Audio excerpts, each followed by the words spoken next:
Baik, pada video ini saya akan mempresentasikan hasil ujian akhir saya atas nama Delois Wistuba dari Program Studi Kimia Fakultas Matematika dan Ilmu Pengetahuan Alam Universitas Tribhuwana Kalabahi. Soal yang pertama tentang pembelahan orbital D hasil distori oktahedral menjadi linear. Pembahasan yang pertama yaitu kompleks oktahedral. Pada kompleks oktahedral biasa, orbital D terbagi menjadi dua set dengan energi yang berbeda, yaitu yang pertama T2G, yaitu DXY, DXZ, dan DYZ. Sedangkan yang kedua EG adalah terdiri dari DZ2 dan DX pangkat 2 kurang Y pangkat 2. Distorsi oktahedral menjadi linear. Ketika kompleks oktahedral mengalami distori linear, simetri molekul berubah drastis, yang mengakibatkan perubahan pembelahan energi orbital D pada distori linear ekstrim. Kompleks berubah dari bentuk oktahedral ke bentuk linear, dan pembelahan orbital D berubah menjadi sebagai berikut. Yaitu yang pertama, kompleks oktahedral distori menjadi linear, di mana orbital DZ pangkat 2 mengalami kenaikan energi tertinggi karena orientasi langsung terhadap ligan di sepanjang sumbu Z. Yang berikut, di mana orbital DX pangkat 2 kurang Y pangkat 2 dan DXY mengalami penurunan energi karena mereka lebih jauh dari ligan di sumbu Z. Dan di mana orbital DX, Z, dan DYZ tetap pada energi menengah karena mereka berada di antara sumbu Z dan sumbu X. Masuk pada yang kedua yaitu diagram pembelahan energi. Berikut ini adalah diagram skematik pembelahan orbital D dari kompleks oktahedral menjadi linear. Dapat teman-teman lihat di situ terdapat diagram oktahedral dan menjadi distori linear. Pada diagram di samping tersebut, kompleks linear orbit DXZ dan DYZ memiliki energi yang lebih rendah karena mereka tidak langsung berhadapan dengan ligan di sepanjang sumbu Z. Orbital DX pangkat 2 dan Y pangkat 2 dan DXY memiliki energi yang sedikit lebih tinggi dari orbit DXZ dan DYZ. Sedangkan orbital DZ pangkat 2 memiliki energi tertinggi karena interaksi langsung dengan ligan-ligan di sepanjang sumbu Z. Kita akan masuk pada soal yang kedua yaitu jelaskan efek Jahn-Teller pada sistem oktahedral. Pada soal ini, yang menjadi jawaban saya itu efek Jahn-Teller adalah fenomena dalam kimia koordinasi di mana molekul atau kompleks ion yang memiliki elektron d sel yang tidak sepenuhnya diisi, misalnya ion logam transisi, mengalami distori geometris untuk mengurangi energi total sistem. Efek ini terutama terjadi pada struktur oktahedral di mana ion logam ditempatkan di tengah-tengah oktahedron dari ligan anionik. Berikut adalah efek Jahn-Teller pada sistem oktahedral berdasarkan tingkatnya. Yang pertama, spin tinggi atau high spin. Tidak terdistorsi. Pada struktur ini, ion logam transisi memiliki konfigurasi elektron D yang memungkinkan untuk spin tinggi. Dalam keadaan ini, efek Jahn-Teller tidak teramati secara eksperimen karena elektron-elektron ini memiliki energi yang lebih tinggi dan tidak menyebabkan distorsi oktahedral. Yang kedua, spin rendah atau low spin. Distorsi tetragonal yang besar. Ketiga, di mana ketika ion logam transisi memiliki konfigurasi elektron D yang menghasilkan spin rendah, ada kecenderungan untuk mengalami distorsi tetragonal yang signifikan.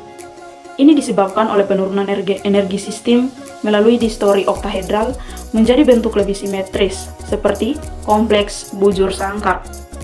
Kita akan masuk pada soal nomor yang ketiga, yaitu jelaskan mengapa terjadinya perbedaan warna yang dihasilkan dari senyawa kompleks berikut dihubungkan dengan jenis ligan, pergeseran panjang gelombang, dan tingkat energi yang berpengaruh warna pada daerah sinar tampak atau visible, di mana CrF6 berwarna hijau, CrH2O6 3+ violet, dan CrNH3 6 3+ berwarna kuning.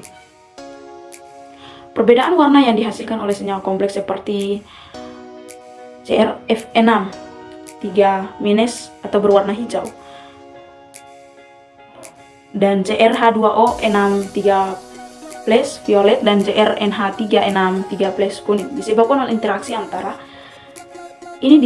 oleh interaksi antara ion logam transisi, dalam hal ini Cr3+ dan ligan yang mengelilinginya. Perbedaan ini dapat dijelaskan melalui teori medan ligan atau ligan-Wien teori dan teori medan kristal, Kristal-Wien teori. Nomor yang keempat, dengan menggunakan contoh, jelaskan perbedaan kestabilan kinetik dan kestabilan termodinamik pada senyawa kompleks. Yang pertama, kestabilan kinetik. Kestabilan kinetik itu mengacu pada seberapa cepat atau lambat sebuah senyawa kompleks bereaksi atau berubah menjadi senyawa lain. Kestabilan kinetik tidak selalu berkaitan dengan kestabilan energi total dari senyawa tersebut, tetapi lebih kepada hambatan energi yang menghalangi perubahan atau reaksi. Contohnya, seperti CrH2O6 3+ atau ion kromium 3 heksa aqua dan CrCl6 3- atau disebut sebagai ion kromium 3 heksa kloro. Kedua ion ini dapat mengalami substitusi ligan atau pergantian ligan ketika bereaksi dengan ligan lain. Namun, ion CrH2O6 3+ cenderung lebih kinetik stabil dibandingkan dengan ion kromium 3 heksa kloro, karena proses substitusi pada ion kromium 3 heksa aqua berlangsung lebih lambat. Ini disebabkan karena adanya hambatan energi yang lebih besar dan proses pelepasan ligan H2O dibandingkan dengan ligan Cl-.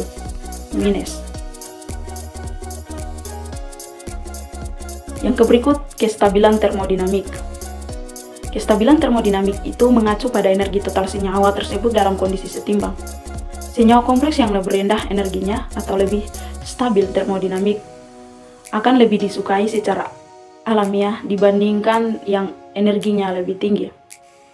Contohnya, CONH3 6 3+ atau ion kobalt 3 heksa amina dan COH2O6 3+ atau ion kobalt 3 heksa aqua. Dalam larutan air, ion kobalt 3 heksa amin lebih stabil secara termodinamik dibanding dengan ion kobalt 3 heksa aqua. Ini berarti bahwa ion kobalt 3 heksa amin memiliki energi total yang lebih rendah dan lebih disukai dalam kondisi setimbang. Namun, proses pembentukan ion kobalt 3 heksa aqua proses pembentukan ion kobalt 3 heksa amin dari ion kobalt 3 heksa aqua mungkin memerlukan energi aktivasi yang tinggi, sehingga meskipun lebih stabil secara termodinamik, perubahan ini bisa saja tidak terjadi dengan cepat atau lambat secara kinetik.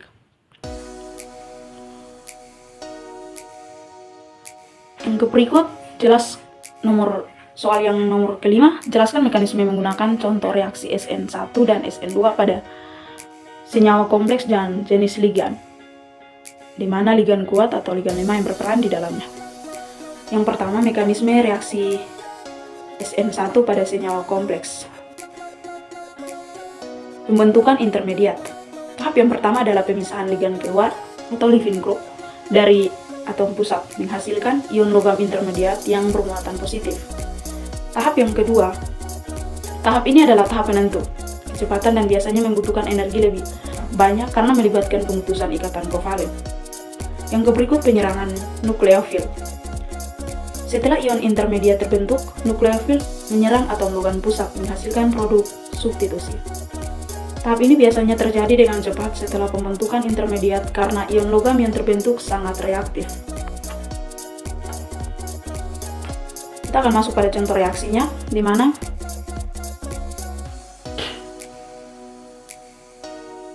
CONH3 5Cl2+ menghasilkan CONH3 5 3+ ditambah Cl.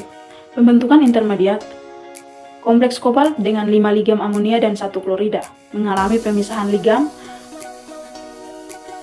Cl membentuk ion CONH3 53+. Tahap ini menghasilkan ion kobalt dengan koordinasi kurang yang sangat reaktif. Penyerangan nukleofil. Nukleofil dalam contoh ini adalah air. Menyerang ion kobalt dan membentuk kompleks baru. Jenis-jenis ligan yang berperan. Yang pertama, ligan lemah yang berperan, yaitu contoh H2O, NH3, dan Cl. Ligan lemah lebih mudah lepas dari atom pusat sehingga mungkin mendukung mekanisme SN1. Karakteristik ligan ini biasanya memiliki ikatan kovalen yang lebih lemah dengan atom pusat, memudahkan tahap pembentukan intermediat. Berikut ligan kuat yang berperan dalam SN1. Contohnya CN, CO, P3, PF3. Yang berperan sebagai ligan kuat jarang mendukung mekanisme SN1 karena ikatan yang terbentuk dengan atom pusat lebih kuat dan lebih sulit untuk dilepas. Karakteristiknya, ligan ini membentuk ikatan kovalen yang sangat stabil dengan atom pusat, sehingga energi yang dibutuhkan untuk melepas ligan ini jauh lebih besar. Kita akan masuk pada reaksi SN2, di mana mekanisme yang masuk dalam reaksi SN2 yaitu serangan nukleofil. Nukleofil menyerang atom pusat logam dari sisi yang berlawanan dengan ligan keluar, dan pelepasan ligan keluar. Ligan keluar dilepaskan secara simultan dengan serangan nukleofil. Ciri-ciri yaitu reaksi SN2 terjadi dalam satu tahap, dan mekanisme ini lebih disukai pada kompleks dengan ligan keluar yang kuat dan nukleofil yang kuat. Contohnya PTNH3 2 Cl2 ditambah OH- menghasilkan PTNH3 2Cl OH ditambah Cl-. Dalam contoh ini, OH- adalah nukleofil yang menyerang langsung atom pusat PT, sementara Cl adalah ligan keluar yang kuat. Ligan lemah atau ligan kuat yang berperan di dalamnya yaitu ligan lemah dapat mendukung mekanisme SN2 karena tidak menghambat serangan nukleofil. Dan ligan kuatnya mendukung reaksi SN2 karena ligan kuat dapat membantu dalam memfasilitasi serangan nukleofil tanpa banyak hambatan sterik. Contohnya seperti Cn- dan CO. Demikian hasil presentasi saya. Terima kasih.